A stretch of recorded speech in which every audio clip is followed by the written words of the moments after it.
El joven planeta Tierra.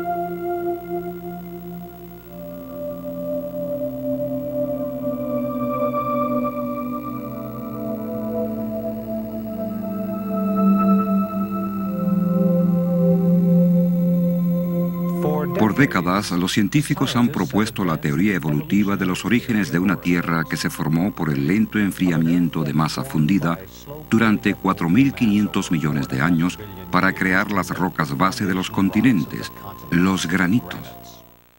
Sin embargo, ¿han considerado los científicos todas las evidencias en su teoría de una Tierra que evoluciona desde la antigüedad? ¿Y si hubiera evidencia en los mismos granitos que demostrara que se formaron rápidamente y no por un enfriamiento lento? ¿Y si hubiera evidencia de que estas formaciones sedimentarias que componen el Gran Cañón se depositaron rápida y no lentamente? ¿Y si hubiera evidencia de que el mismo cañón fue tallado en un corto tiempo por rápidos procesos erosivos? ¿Y si hubiera evidencia que revelara que el carbón y el petróleo pueden formarse rápidamente y son recientes? ¿Y si hubiera evidencia de que los dinosaurios existieron no hace millones, sino unos pocos miles de años? ¿Y si se descubriera que las leyes naturales, el pegamento que mantiene unido al sistema evolutivo, no puede explicarlo todo en la historia de la Tierra? Nos veríamos obligados a considerar otro modelo de historia de nuestro planeta, uno que reconozca la posibilidad de que las tasas de cambios geológicos en el pasado fueron mucho más elevadas de las que observamos actualmente. En este escenario tomaría mucho menos tiempo para que ocurrieran diversos eventos geológicos. Entonces tendríamos todos los ingredientes para concluir que la Tierra es de hecho bastante joven. Pero ¿hay alguna evidencia científica que desafíe la visión evolutiva de una Tierra antigua y apoye la de una Tierra joven? El científico Robert Gentry la ha encontrado. Mientras trabaja en el Laboratorio Nacional de Oak Ridge en Tennessee, ha publicado evidencia que desafía el largo periodo de tiempo de la historia de la Tierra. En 1977, la Red de Comunicación de Investigaciones publicó un innovador informe sobre los resultados de los trabajos del Dr. Gentry, el cual describe sus implicaciones de la siguiente manera.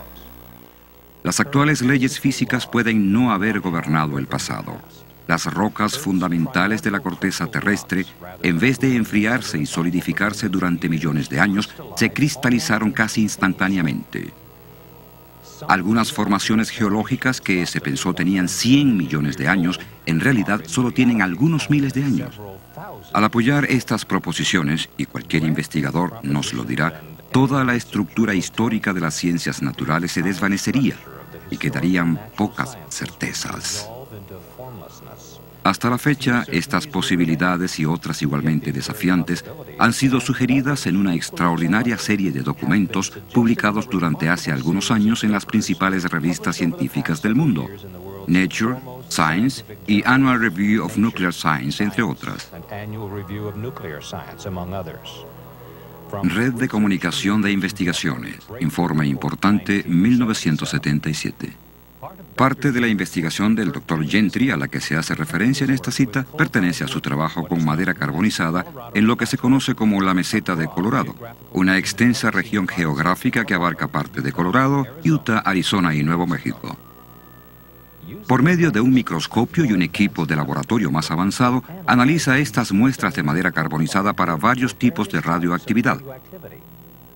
Sus resultados nos ayudan a entender cuánto le toma al carbón formarse, la edad del carbón y la edad de la Tierra misma. Mina de Cypress Plateau, Price, Utah.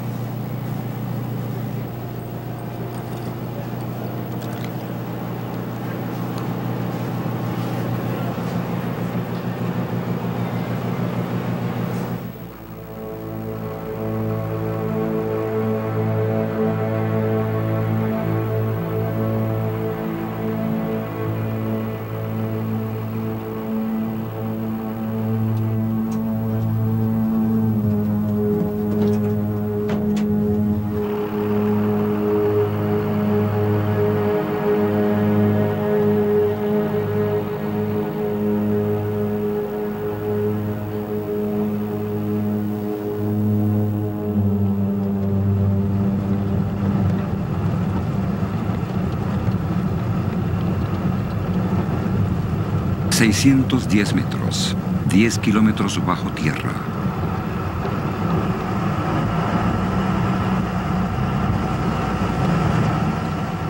Carbón, uno de los recursos energéticos más vastos de la Tierra.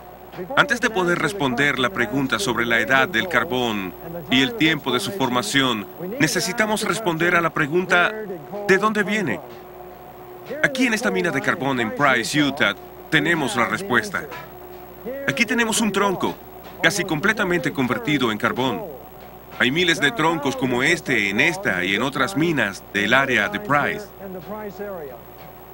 Este hecho nos indica que, dadas las condiciones adecuadas de presión, temperatura, agua y tiempo, esta madera y otra vegetación se convertirán en carbón.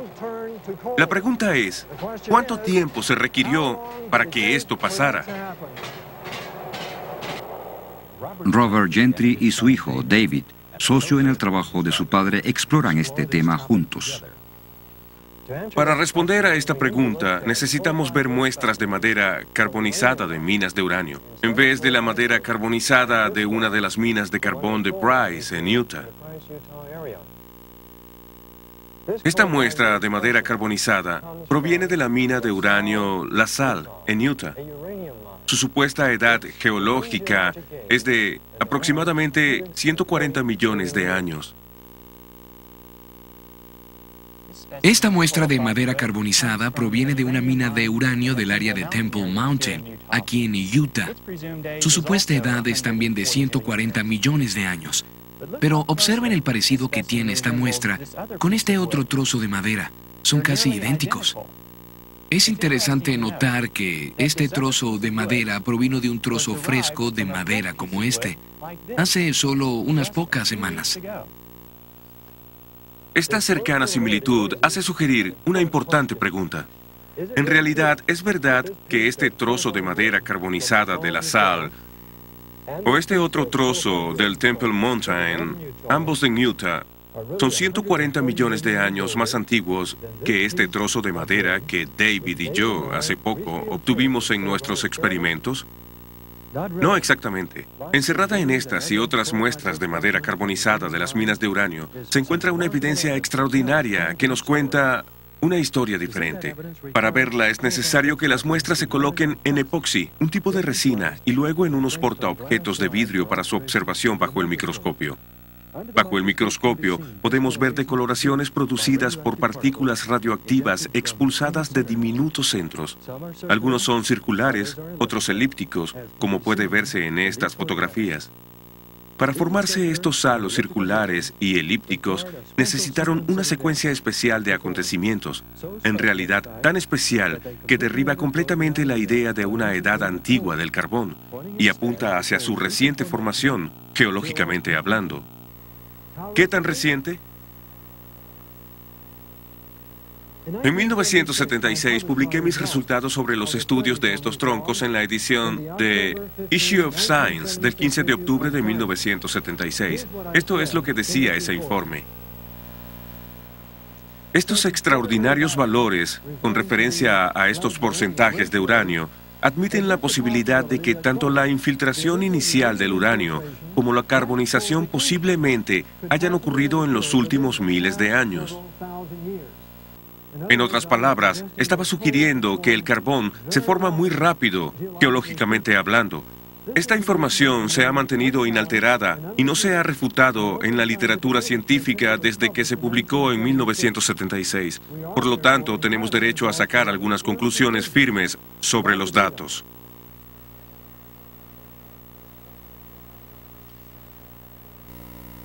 Los geólogos han supuesto que el Eoceno fue hace casi 60 millones de años, el Cretáceo hace 110 millones de años, el Jurásico hace 160 millones y el Triásico hace 225 millones.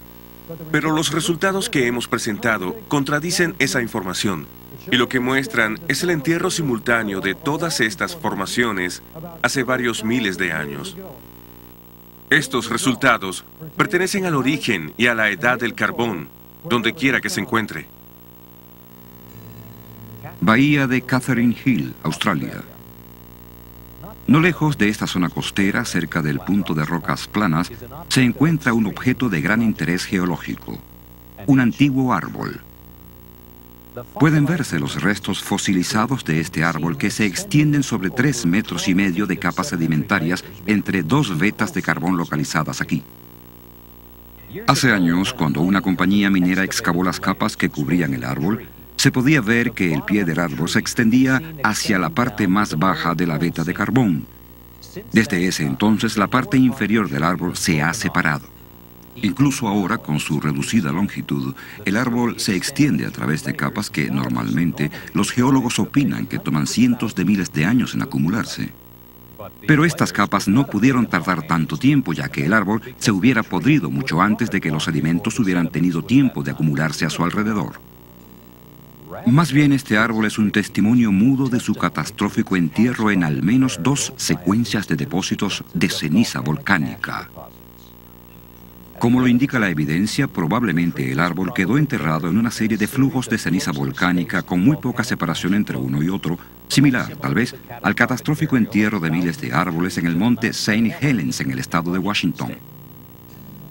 Pero si el carbón se formó rápidamente, esperamos ver lugares donde los geólogos han encontrado grandes dificultades para explicar su origen, por la lenta acumulación de vegetación. Así que veamos de cerca la evidencia de la formación del carbón, como ocurre en la espectacular cuenca del río Powder en Wyoming y Montana. La mina abierta de la empresa AMAX en Eagle Butte, cerca de Gillette, Wyoming, revela las enormes reservas de carbón que son visibles por los métodos de explotación a cielo abierto utilizados aquí. La mina de Eagle Butte posee capas de carbono vetas con un espesor aproximado de 37 metros. Esta mina es parte de un área rica en carbón mucho más grande, conocida como la cuenca del río Powder. Esta gigantesca reserva de 26,000 kilómetros cuadrados, ubicada entre las Black Hills de Dakota del Sur al este y las montañas Big Horn al oeste, se extiende hacia el norte hacia el río Yellowstone en Montana y hacia el sur hasta Casper, Wyoming. La inmensidad de los depósitos de carbón de la cuenca del río Powder ha llamado la atención de geólogos durante décadas. Tal interés se documentó en la edición de mayo de 1993 de Earth Magazine. El artículo El carbón del río Powder, enigma geológico, dilema ambiental, incluía estas afirmaciones. Las vetas de carbón del río Powder son extraordinariamente gruesas y puras, libres de otro material. Por lo general, los sedimentos superfluos como la arcilla lavan un depósito antes de que las vetas de carbón puedan hacerse muy gruesas, pero el carbón del río Powder está contenido en inmensas franjas, algunas de más de 60 metros de espesor. Estas vetas se extienden por grandes distancias arriba y abajo de la cuenca. Tienen cientos de kilómetros de longitud y 80 kilómetros de ancho, dice James McClure, geólogo de la Universidad de Wyoming. No son pequeñas agrupaciones de 1 hectárea o 2, son algo inmenso. McClure, que estudió la cuenca por más de una década, dice que no hay otro lugar en el mundo que tenga tantas vetas de 15 metros o más de grosor. Pero la cuenca del río Powder no es solo un recurso económico. Para los geólogos también es un intrigante enigma científico. Los geólogos han estudiado la cuenca por más de un siglo, principalmente para responder a una difícil pregunta. ¿Cómo las vetas llegaron a ser tan enormes? O, para ser más precisos, ¿por qué las vetas no se diluyeron por los aflujos de arcilla y otras impurezas antes de hacerse más densas? Como escribe McClurg, ¿cómo permanecieron las cosas en la Tierra lo suficientemente constantes para que se generaran 60 metros de carbón? Sin embargo, el origen de cualquier tipo de carbón requiere una precisa secuencia de acontecimientos. Si no se pasa por todos ellos, no habrá carbón, explica McClurg. Y tener vetas de más de 60 metros de ancho, bajas en impurezas y bajas en sulfuro, es un logro extraordinario. McClurg agrega, sería como vendarnos los ojos, dar unas vueltas y atinar en el blanco de una diana 100 veces seguidas. Pero si el carbón no se formó lentamente, ¿hay alguna evidencia de laboratorio que demuestre que se puede formar rápidamente? En esta demostración, Robert y David Gentry comienzan a responder esa pregunta. Anteriormente, tomamos un trozo de madera como este, lo introdujimos en este tubo de acero, agregamos un poco de agua y lo sellamos.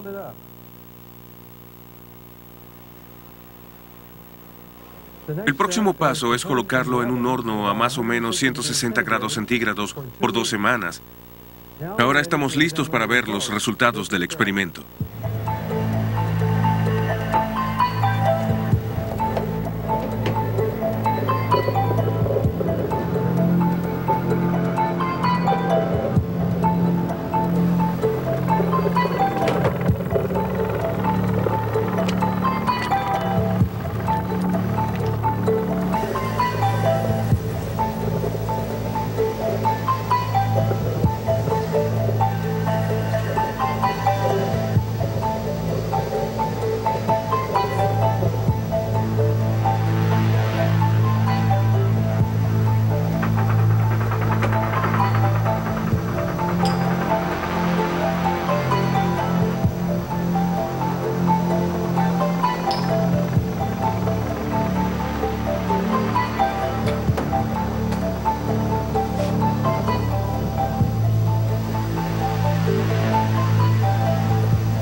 Como podemos observar, esta madera ahora es de color oscuro. También es más blanda. Una reacción química entre el vapor y la madera bajo presión ha hecho que ocurran estos cambios. Esta muestra aún no es carbón, pero claramente el proceso de carbonización ha comenzado. La pregunta es, ¿se obtendría carbón si este experimento o una variación de él se continuara por un periodo de tiempo más largo? Los científicos del Laboratorio Nacional de Argonne respondieron a esta pregunta en una serie de experimentos realizados en los años 80. Uno de los primeros informes sobre su trabajo apareció en la revista Chemical and Engineering News del 21 de noviembre de 1983. En la página 42 de este número se lee la siguiente cita. Químicos del Laboratorio Nacional de Argonne han tenido éxito en la creación de un tipo de carbón artificial a partir de materiales de aparición natural. El proceso es mucho menos difícil de lo que se pensaba en el pasado que era necesario y proporciona algunas nuevas ideas sobre la estructura del carbón y cómo alterarla. Tiempo después de que aparecieron los informes publicados en la revista Geoquímica Orgánica, la revista científica inglesa de Ciencias Naturales informó sobre el éxito de sus experimentos. En la página 316 de la edición del 28 de marzo de 1985 se lee lo siguiente. A Winans y sus colegas del Laboratorio Nacional de Argonne les ha tomado menos de un año preparar un carbón sintético caracterizado meticulosamente. El material que produjeron es indistinguible del material real con todas las técnicas que se le han aplicado hasta ahora, y su síntesis hace surgir muchas preguntas interesantes en la química orgánica. Para comprender sus resultados, notemos primero la estructura básica de la madera. Los dos componentes principales de la madera son celulosa y lignina. Básicamente, la lignina actúa como un agente aglutinante para las fibras de celulosa. Se llevaron a cabo diversas variaciones del experimento de Argonne, pero la fórmula exitosa fue la que combinó lignina y arcilla con calor, aproximadamente a 150 grados centígrados, en ausencia de oxígeno. Durante un periodo de cerca de 8 meses, se produjo carbón artificial. La rapidez con la que puede formarse el carbón cuando el vapor interactúa con la madera bajo presión nos lleva a preguntarnos, ¿Puede el vapor o el agua caliente producir también la rápida transformación de la materia orgánica en petróleo? Un artículo titulado Agua en todas partes, publicado en la edición de Noticias Científicas del 20 de febrero de 1993, contesta esta pregunta. Investigadores de Exxon descubrieron que el agua desempeñó un papel fundamental en la formación del petróleo. Los esfuerzos para sintetizar petróleo fallaron hasta que se agregó agua caliente en el recipiente del reactor, que contenía la muestra de roca fuerte. Cuando se hizo esto, se encontró una capa de petróleo en la superficie del agua al final del experimento. Este resultado demuestra que hay una vía alterna para la producción de petróleo en la Tierra, con el agua caliente en un papel más importante. El artículo señaló que este descubrimiento podría acabar con las ideas establecidas acerca de la formación del petróleo. Sin embargo, otros acontecimientos naturales ya están haciendo estragos en las teorías convencionales. Y por si fuera poco, algunos investigadores, uno de ellos de la Universidad Estatal de Oregón, han publicado informes que muestran evidencia de formación de petróleo en la actualidad en la cuenca de Guaymas, en el Golfo de California. Ahora mismo en el Golfo de California, a 1.800 metros de profundidad, hay una acumulación de sedimentos orgánicos que se derivan de las algas marinas y otras fuentes orgánicas. Debajo, agua sobrecalentada está siendo empujada por una fuente de calor intenso a través de estos sedimentos. El petróleo se forma con la interacción de sedimentos orgánicos y agua sobrecalentada. Este petróleo hidrotermal de la cuenca de Guaymas prácticamente es indistinguible de los petróleos crudos que se obtienen de los pozos perforados en la Tierra. Las implicaciones de este descubrimiento difícilmente pueden ser desestimadas. La posibilidad que debe ser tomada en cuenta es que el origen de las reservas de petróleo crudo que abundan por el mundo puede explicarse por medio de procesos hidrotermales similares a los que tienen lugar en la cuenca de Guaymas. Pero en vez de una dispersión abierta de petróleo directamente en el agua del mar, un sistema cerrado podría ser visualizado fácilmente, donde se pueda acumular una reserva de crudo. Existe la posibilidad de que una inundación universal fuera decisiva en la producción de las inmensas reservas de petróleo del Medio Oriente y del resto del mundo. La gran cantidad de vegetación sepultada por este tipo de inundación, mezclada con agua sobrecalentada, similar a la detectada en la cuenca de Guaymas, podría producir petróleo en las cantidades que vemos actualmente. Dependiendo de las condiciones del entierro, la materia orgánica se transformaría en petróleo o en carbón. ¿Existe un modelo de historia de la Tierra que incorpore estas características, que admita la formación de las grandes reservas de petróleo y carbón del mundo en un periodo de tiempo mucho más corto del que se ha pensado anteriormente? ¿Qué hay de un modelo basado en el registro de la historia de la Tierra dado en el Génesis? La Biblia describe que la Tierra comenzó a existir hace cerca de 6.000 años. Una tierra originalmente cubierta de exuberante vegetación, luego devastada por un diluvio universal cerca de 1.700 años más tarde. Esta escala temporal, desde luego que concuerda con todos los descubrimientos científicos que he realizado, y es un hecho que el agua una vez cubrió esta tierra. En 1927, Noel Odell descubrió fósiles marinos cerca de la misma cima del monte Everest, montañas que se elevan sobre el agua. Es como la Biblia describe el fin del diluvio universal. De acuerdo con esta descripción, las conchas marinas cerca de la cima del monte Everest nos sorprenden mucho. Y el carbón y el petróleo son el resultado de una rápida devastación y del entierro de exuberante vegetación causados por un diluvio universal. Si es así, ¿qué tal si una inundación universal hubiera causado este rápido enterramiento? La Biblia habla de las fuentes de una grieta grande y profunda, una fuerte referencia a erupciones volcánicas en las cuencas oceánicas antes de la inundación. Esto es significativo porque recientemente investigadores oceánicos encontraron un área del lecho del Océano Pacífico con más de 1.000 volcanes. El área es casi del tamaño del estado de Washington. Estudios adicionales del lecho marino bien pueden producir muchos más descubrimientos. La probabilidad de una extensa actividad volcánica durante el diluvio bíblico nos lleva a pensar en una de las erupciones volcánicas más famosas de los tiempos modernos. El 18 de mayo de 1980, un gigantesco deslizamiento de tierra en el monte St. Helens, Washington, vino acompañado por una explosión equivalente a 20 millones de toneladas de dinamita.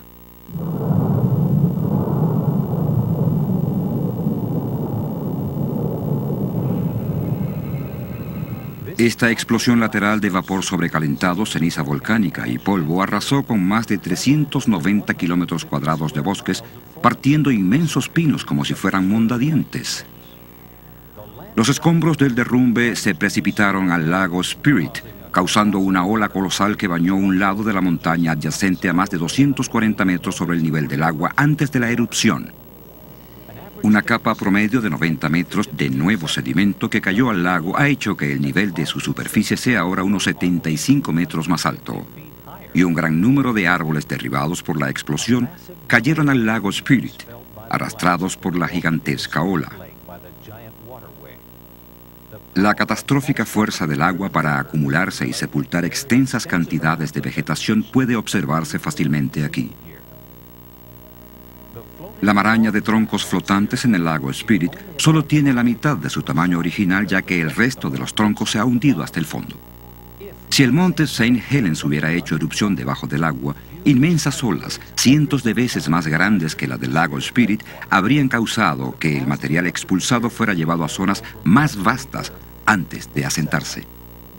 Si cientos de estos volcanes estaban activos, podemos comenzar a imaginarnos los destructivos efectos que un diluvio universal habría tenido en la topografía del planeta. Esto hace que nos preguntemos, ¿puede un diluvio universal como el descrito en la Biblia ser también la explicación de otros fenómenos geológicos, como el del Gran Cañón? Algunos geólogos nos habrían dicho que los depósitos sedimentarios se asentaron durante muchos millones de años, lo que simplemente no es verdad. El hecho es que la geología del Gran Cañón encaja en un modelo que se basa en el suceso de un diluvio universal.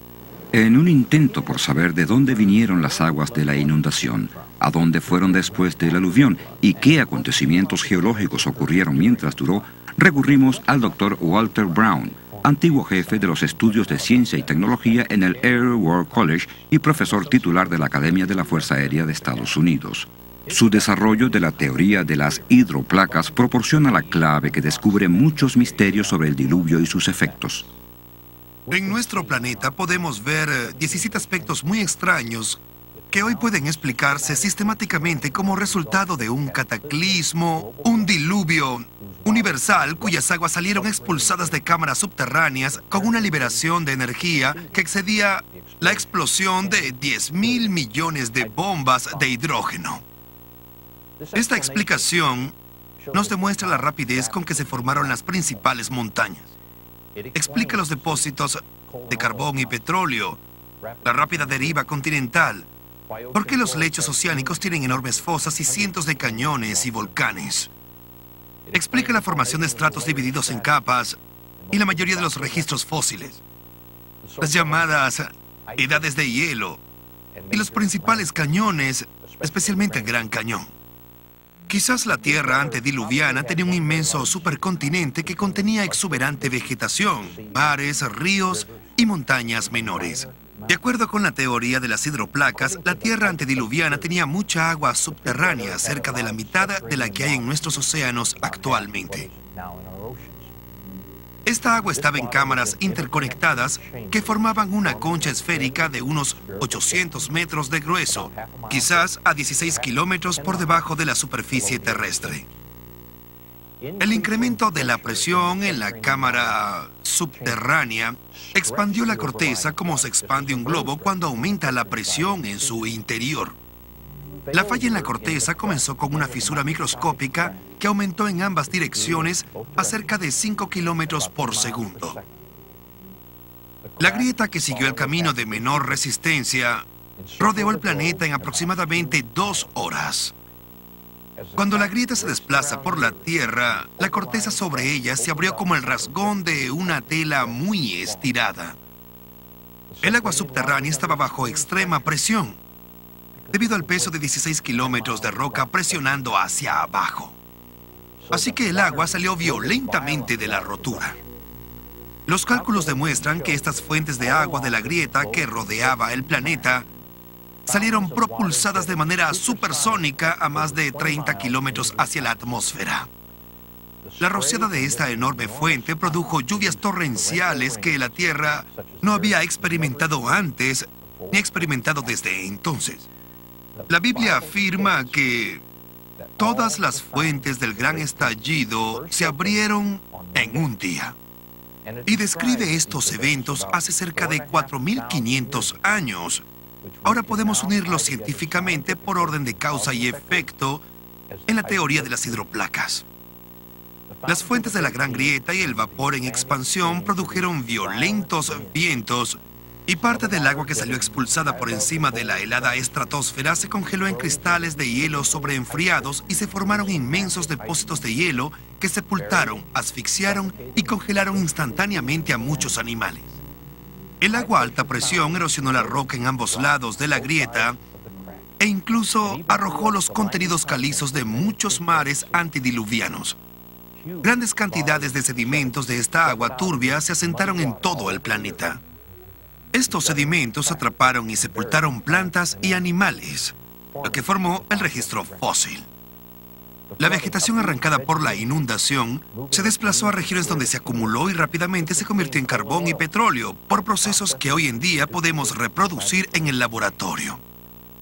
Los experimentos demostraron que cuando la erosión ensanchó la grieta, su grosor se hizo tan grande que la roca comprimida debajo de la cámara subterránea se levantó, dando origen a la dorsal media oceánica que envuelve a la Tierra como la costura de una pelota de béisbol.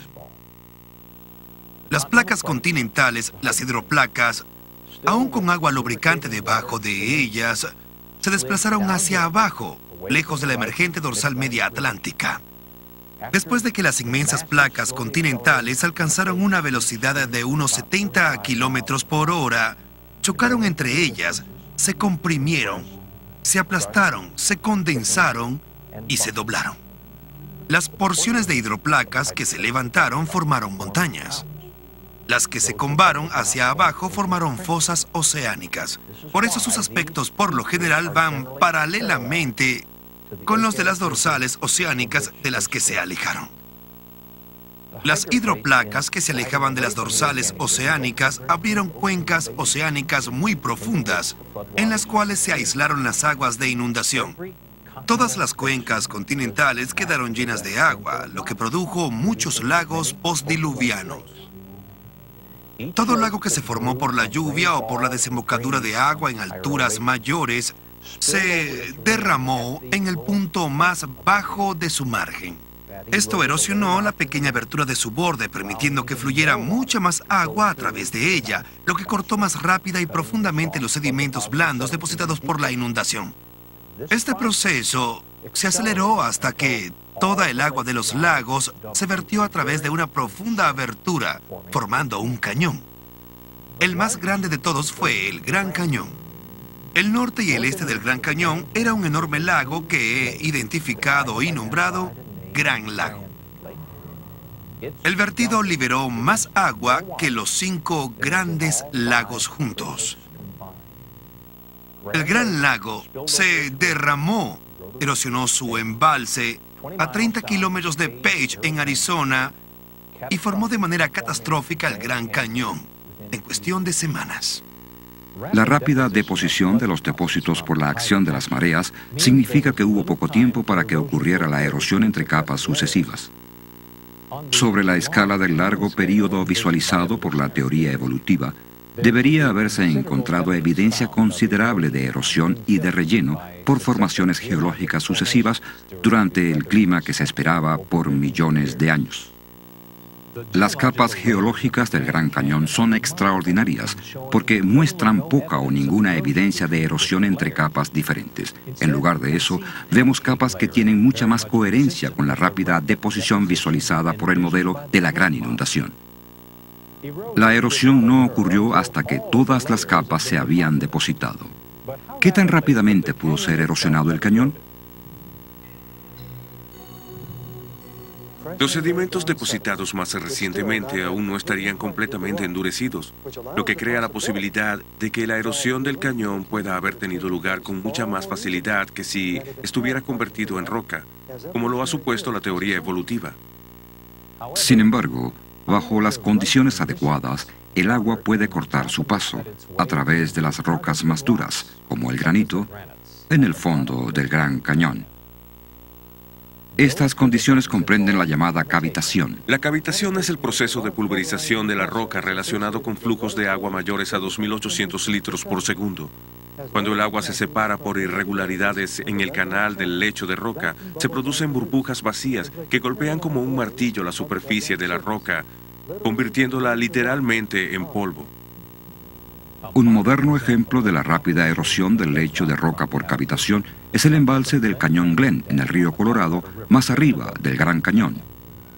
La excesiva nevada en la parte más alta de la cuenca del río Colorado a finales de la primavera de 1983 causó una escorrentía excesiva que se vertió en el lago Powell a un promedio de hasta 4.200 litros por segundo. Esta rápida afluencia amenazó con desbordar el embalse del cañón. Para controlar el flujo, la planta de energía trabajó a su capacidad máxima liberando 793.000 litros por segundo a través de las turbinas. Luego se abrieron las tuberías de desagüe para drenar otros 480.000 litros por segundo y aún así no era suficiente. La situación de emergencia requirió que los ingenieros se arriesgaran a dañar el túnel aliviadero. Y el 15 de junio el túnel de 12 metros de diámetro se abrió para drenar 368.000 litros por segundo adicionales, que luego llegarían a 480.000 por segundo. Luego, el 28 de junio, el flujo se incrementó a 906.000 litros por segundo. En ese momento, el agua que salía del túnel era roja y los ingenieros sintieron temblores de tierra fácilmente perceptibles. Grandes bloques de hormigón y roca eran arrojados del túnel de 12 metros de diámetro. Después de cerrar el túnel aliviadero, el equipo de inspección descubrió grandes daños por efecto de la cavitación.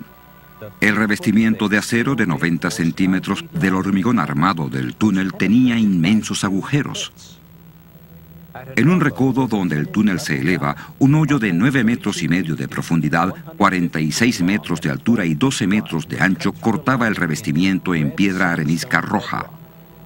Se requirieron 1.700 metros cúbicos de hormigón para rellenar este enorme agujero. El proceso de reparación comprobó la gran extensión del daño. La velocidad de la erosión en el túnel aliviadero del embalse del Cañón Glen ocurrió muy rápidamente durante el periodo en que apareció el color rojo del agua y se sintieron los temblores. Es posible que la cavitación pulverizara el hormigón, el acero y la piedra arenisca a un promedio de 28.300 litros por segundo durante el periodo cumbre de la erosión. Los efectos destructivos de la cavitación en el embalse del Cañón Glen nos indican que el Gran Cañón pudo haberse erosionado muy rápidamente por la abrupta liberación de un gran volumen de agua sobre él. Pero, ¿de dónde provino el agua y qué causó su repentina liberación? Los estudios del Dr. Brown sobre el Gran Cañón proporcionan una de las mejores respuestas. A la mayoría de la gente se le ha dicho que el poderoso río Colorado talló el Gran Cañón durante millones de años. Pero si la gente pudiera estudiar el cañón desde un avión, podría ver su inmensidad y lo diminuto que es el río en relación con el cañón. No hay río sobre la tierra que pueda tallar este gran hoyo en el suelo, ni siquiera en miles de millones de años. Si el río Colorado talló el Gran Cañón, la primera pregunta que deberíamos hacernos es ¿a dónde van los sedimentos erosionados? Debería haber un gigantesco delta fluvial al final del río Colorado, pero no lo hay.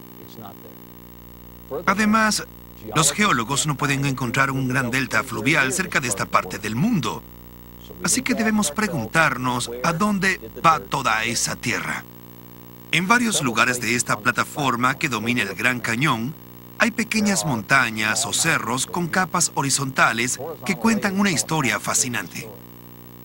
Las capas están alineadas, así que obviamente una vez estuvieron conectadas. Algo debe haber pasado y removido varios miles de metros de gruesas capas de material más blando que una vez estuvo en donde estamos ahora. Necesitamos explicar no solo a dónde fue la Tierra que estaba dentro de Este inmenso cañón de 322 kilómetros de largo, sino también a dónde fueron los miles de metros de tierra que una vez estuvieron aquí arriba y que se esparcieron por decenas de miles de kilómetros. Esta formación en particular, llamada Cerro Rojo, no solo sigue teniendo algunas de estas capas horizontales, también posee una clave en la cima. La capa superior es un flujo de lava. La lava solo fluye cuesta abajo, por lo tanto, en un momento, la tierra que rodea la cima de ese cerro debe haber sido más alta. De nuevo, nos preguntamos, ¿a dónde fue toda la tierra? Catastróficamente, el Gran Lago se desbordó y erosionó su embalse, formando el Gran Cañón hacia el sudeste en unas pocas semanas. Otro gran lago postdiluviano, reconocido por los geólogos, una vez estuvo cerca de aquí, el lago Hopi. Cuando el Gran Lago se desbordó catastróficamente, creo que erosionó el límite oeste del lago Hopi, haciendo que este también se desbordara. ¿A dónde fue toda la tierra? Fue esparcida rápidamente sobre el sur de Arizona y sobre parte de California y de Nevada. La evidencia que apoya el diluvio universal bíblico de hace unos 4.300 años ya está montada.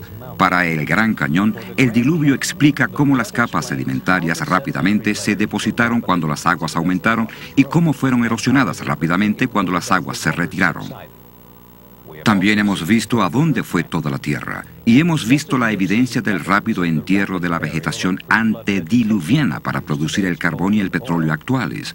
Ahora veremos evidencia fósil del rápido entierro de las formas de vida antediluvianas. De hecho, algunas de las evidencias más extraordinarias de la rápida deposición de los sedimentos de la inundación vienen de fósiles bien preservados encontrados en ciertas partes del planeta. Quizás la mayor evidencia fósil del rápido entierro de plantas y vida marina se encuentra en el suroeste de Wyoming, en el Monumento Nacional Fossil Butte. Durante los últimos 100 años, científicos y coleccionistas han recolectado miles de fósiles casi perfectamente preservados de sitios dentro del monumento, en especial aquí en el Cerro Fossil Butte. Es una colección increíblemente variada de tortugas fósiles, frondas de palma, cocodrilos, hojas, insectos, ramas con frutos secos que permanecen intactos. Incluso hay rayas fósiles cuyos esqueletos de cartílago son conocidos por desintegrarse rápidamente y que demuestran que en realidad ese entierro de todas las formas vivientes fue bastante rápido. Pero esto no es todo. Quizás la evidencia más espectacular del entierro rápido de todos los fósiles dentro del monumento son los miles de millones de más de 20 especies de peces. Esta losa de roca en el centro de visitantes del monumento, que mide 2,5 metros por 1,5, muestra vivamente solo unos cuantos de ese número. Sorprendentemente, muchos de los peces conservan no solo el esqueleto entero, sino también los dientes, delicadas escamas y hasta la piel. El inmenso número de peces fósiles en Fossil Butte les ha dejado a los geólogos evolucionistas un gran misterio sin resolver. En 2 secciones tituladas Condiciones ideales para la creación de fósiles y Misterios sin resolver del folleto del Parque Nacional Fossil Butte, se revelan las contradicciones que resultan cuando se utiliza un período terrestre antiguo para explicar el rápido entierro. Por un lado, especulan sobre la existencia de un lago en el que muchos animales y plantas probablemente murieron de manera natural. Por el otro, la evidencia obliga a concluir que en varias ocasiones inmensas cantidades de peces murieron súbitamente.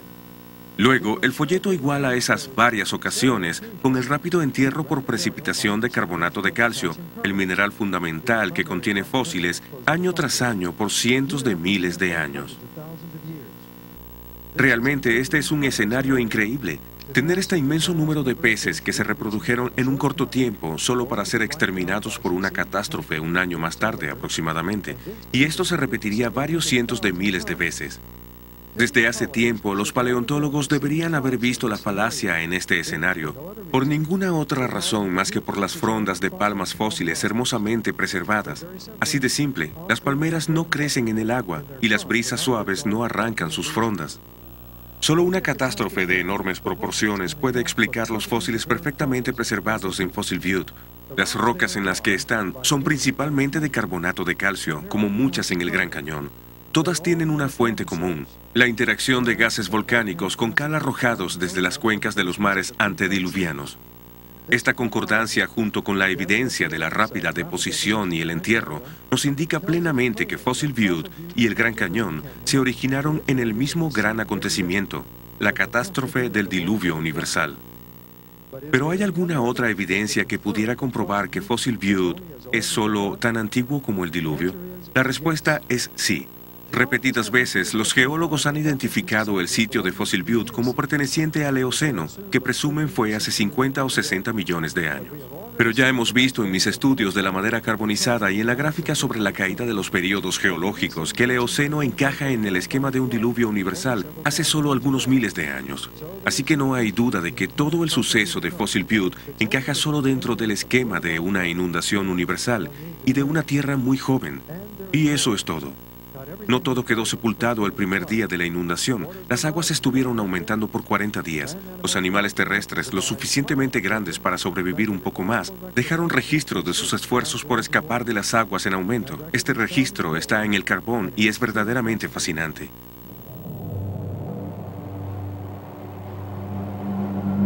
De vuelta a la mina de Cypress Plateau.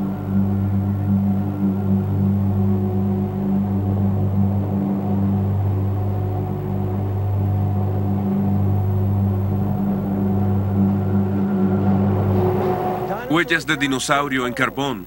Asombroso y extraordinario. ¿Cómo llegaron aquí? Obviamente, en el pasado, había una inmensa franja de vegetación en esta área. Los dinosaurios deambulaban sobre la vegetación antes de convertirse en carbón.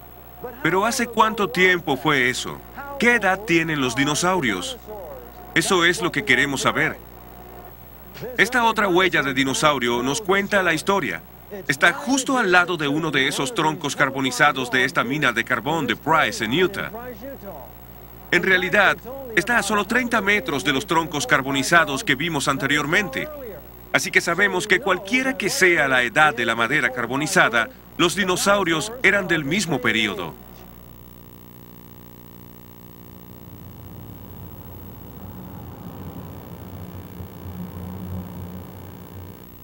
En la mina de carbón vimos 2 huellas de dinosaurio. ¿Eran las únicas 2 huellas de dinosaurio en las minas de carbón del este de Utah? No exactamente. Aquí en el Instituto del Museo Prehistórico del Este de Utah, miren lo que se ha sacado de esas minas de carbón. Miren todas estas huellas de dinosaurio, de diferentes tamaños. Algunas de dinosaurios carnívoros, otras de herbívoros. ¿Por qué estaban todas juntas? Para contestar esta pregunta, miremos el mapa del fósil de la mina Kenilworth. Dice que hay al menos 8 tipos de huellas diferentes en 100 metros de la superficie del techo de las minas. Aquí en el mismo mapa podemos ver las huellas y los troncos carbonizados. De acuerdo con el letrero, estos dinosaurios deambulaban por un pantano. El sentido común nos dice que eso no puede ser verdad. No hay pantanos en el mundo que preserven estas huellas. Todos estos dinosaurios estaban juntos por una razón. Estaban tratando de escapar de las aguas en aumento de la inundación universal. Estos gráficos ayudan a ilustrar cómo las huellas de los dinosaurios pudieron haberse formado en la época del diluvio y por qué persisten en el carbón. La tierra antediluviana estaba cubierta de vegetación, una escena de belleza por todos lados. Luego vino la inundación. La lluvia torrencial y las fuentes de la grieta grande y profunda causaron que la exuberante vegetación del planeta fuera barrida por las crecientes aguas. Esta vegetación se acumuló en grandes marañas y luego fue depositada por el flujo y reflujo de las olas de las mareas, producidas por actividad volcánica en los mares antediluvianos. Cada acción de las mareas dejaba su depósito de sedimento dentro o sobre la capa de vegetación. Los dinosaurios, por ser bastante pesados, pudieron sobrevivir a muchas de las primeras acciones de las mareas cuando buscaban escapar de las aguas de la inundación. Cuando el agua de las mareas retrocedía brevemente, los dinosaurios continuaban su búsqueda de suelo más elevado, dejando sus huellas en los sedimentos que acababan de ser depositados. En ocasiones, su gran peso hacía que sus huellas penetraran la capa sedimentaria dentro de la maraña de vegetación. Desde entonces, esa maraña de vegetación se ha convertido en carbón, y donde quiera que los dinosaurios dejaron sus huellas originales, seguiremos encontrando registros indelebles de sus huellas en el carbón. Monumento Nacional del Dinosaurio, Vernal, Utah. Si todos estos dinosaurios fueron congregados y barridos por las aguas, también esperaríamos que estuvieran sepultados juntos. Y de hecho, aquí en el Monumento Nacional del Dinosaurio en Vernal, Utah, vemos un gigantesco cementerio de dinosaurios fósiles.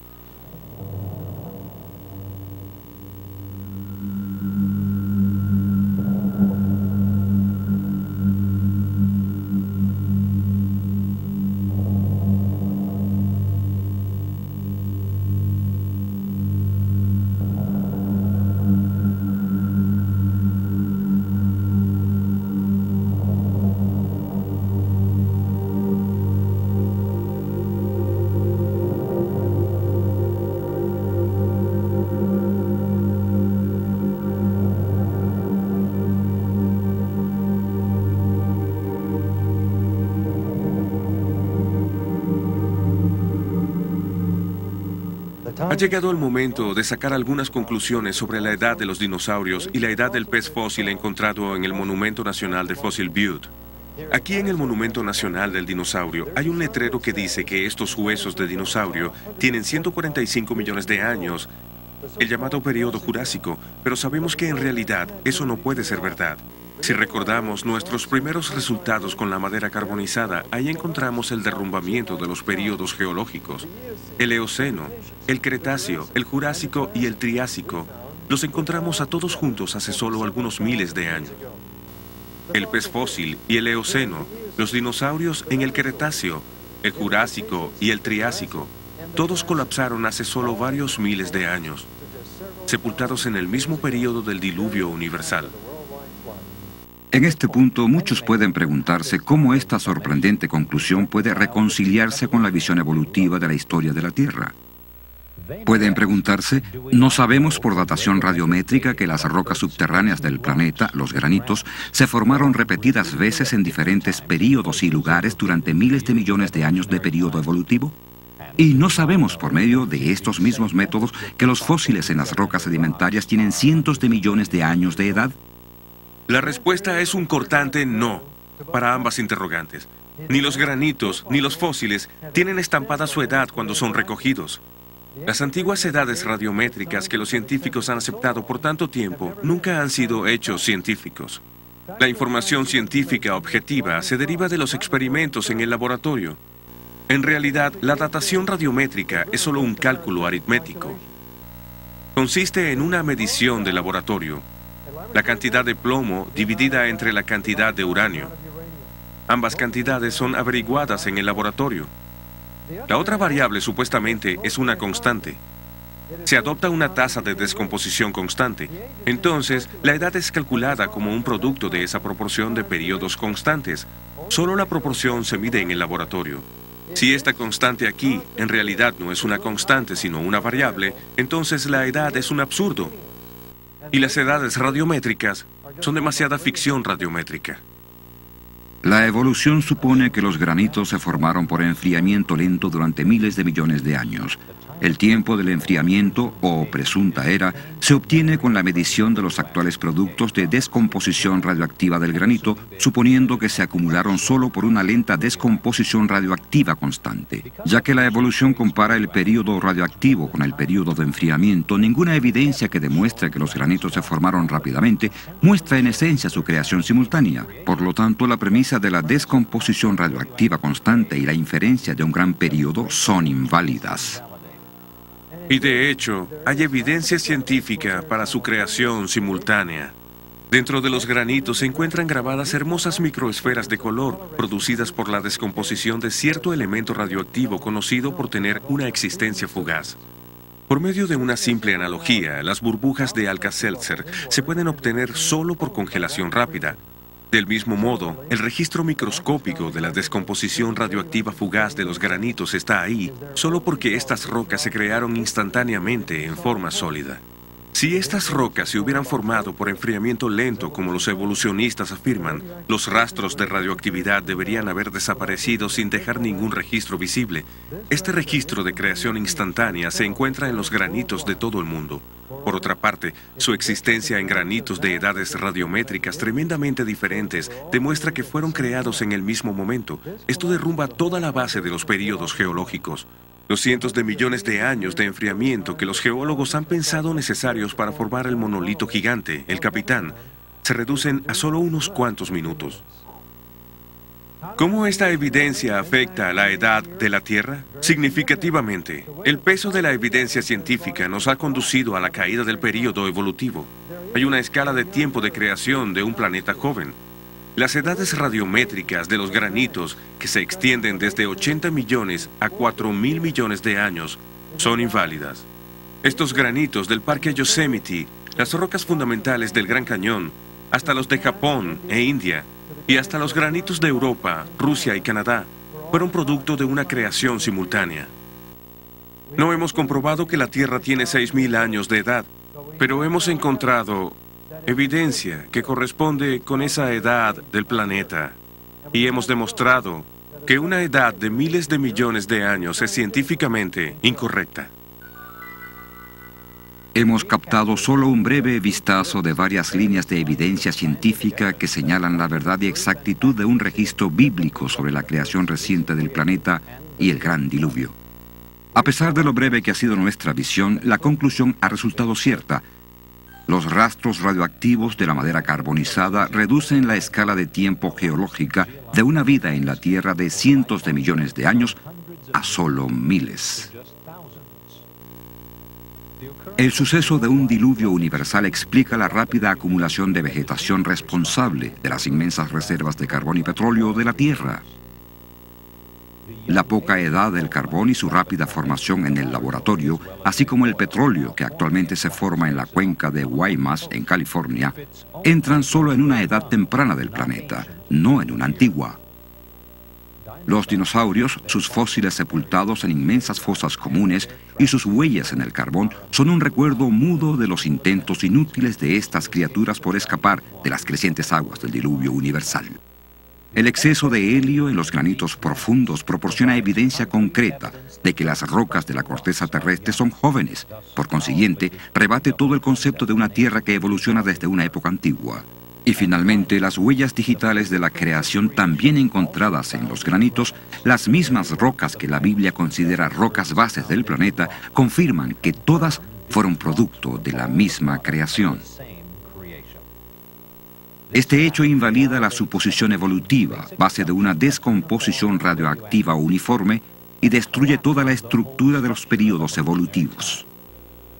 Por lo tanto, debemos concluir que la evolución de 4.500 millones de años del planeta no es más que ciencia ficción. Claramente, el sistema de creencias que corresponde con los hechos científicos que presentamos es el registro de la creación dado en el Génesis y repetido por Moisés en el Éxodo 20:11. En 6 días el Señor hizo el cielo y la tierra, el mar y todo cuanto hay en ellos, y descansó el 7º día.